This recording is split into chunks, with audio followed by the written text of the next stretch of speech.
we've got a chaotic policy coming from the government. I'm sure that Lord Sumpton would say, oh, conspiracy theory or cock-up. I prefer to think it would be cock-up. Well, I prefer to think that what we've got here is actually a political conspiracy, and this is adversely impacting on people's minds. There's no question of it. Oh yes, you see it every day. You see the people who are reacting to their neighbours as though they are a threat. It's been very profoundly affecting people's minds, and the fact that also everything is centrally controlled. So you've got doctors, nurses, well-trained, thoughtful, intelligent people, we would assume, that with who are well motivated. They're not allowed to make any of these decisions. It must come from on high. Everyone must do the same. So part of the lesson is don't trust your neighbours. The other part of the lesson is do what the state says. You must comply. Indeed. Well, another graphic from Friday's UK column was this one, and of course, well, you can tell it better than I can, Mike. I wasn't putting this across, but we've changed status down to 3. So that says the virus is contained, R is less than 1, partial lifting of the lockdown. But actually what's going on at the moment is what should be happening in status 2, where we're opening shops and offices. So if we ask a question, what state are we in? I'm going to say the state we're in is organised chaos. That's what the agenda is. But of course, as this government graphics shows, where is it headed? It's heading to a vaccine, and there's going to be a bit more on that in the next few minutes. But let's have a look at the effect on the population, and I've brought in that wonderful little virus Coroni that you showed. We'll animate Coroni in a minute. Coroni's the naughty virus top right on your screen. But let's have a look at people. We've got people who are fearful, COVID fearful. They're frightened for themselves and the family. They believe the government and the mainstream media. They've adopted all the government's advice, social distancing, masks, shunning social contact. And as you've said, David, they're hostile to others who don't follow this advice. So that's one group we can see. We can see the COVID confused. They've got a bit of fear for themselves and their family, and they're playing it safe.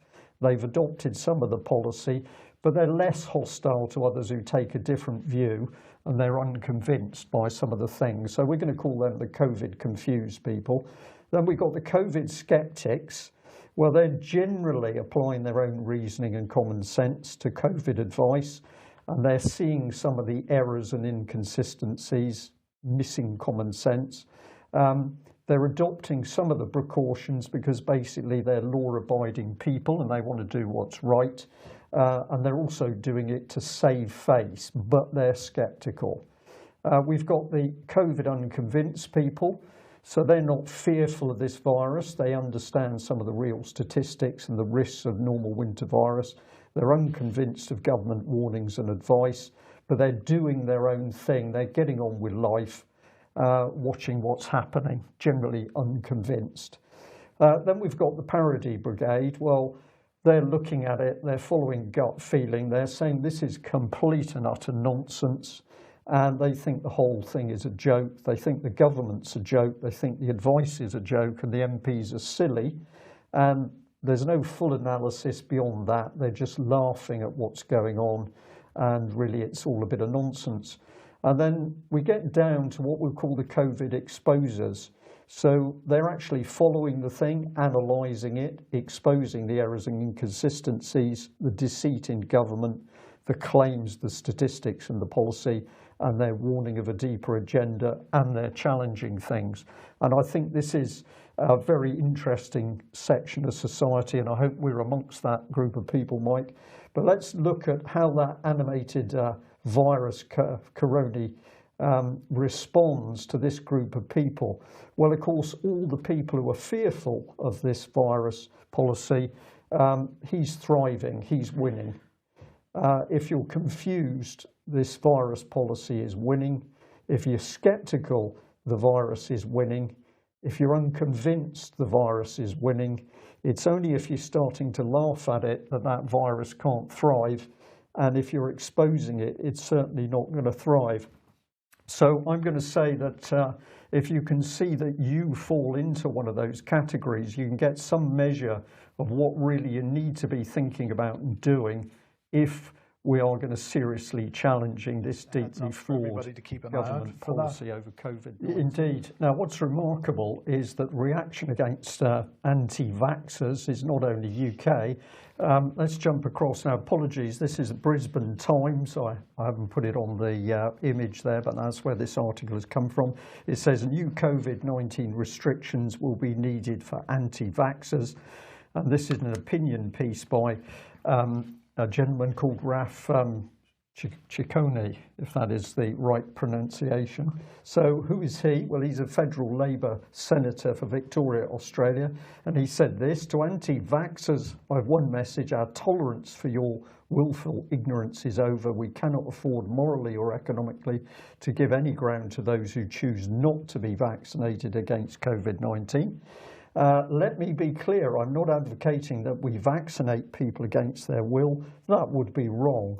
We must ensure that the safety of our community is the #1 priority. That means that participation in everyday life cannot put others at risk. If you do not want to be vaccinated against COVID-19, you ought to bear the consequences of that decision. So they're not going to vaccinate people against their will, but if they don't get vaccinated, they won't be allowed out? Yeah. So the first question is, who is the we? When he says we must ensure, that's who I'd like to know. But to answer your question, as a community, we should consider to what extent we allow organisations to prevent those who object to being vaccinated against COVID-19 to enter their premises, participate in their activities, and in some circumstances seek their employment. So you don't want to take the vaccine, you're going to become an outcast, an outlaw, shunned by society. And I'm just going to label this is a dangerous and very, very ignorant man, because clearly he has no real knowledge of the dangers of vaccines. But policy the same in Australia as UK.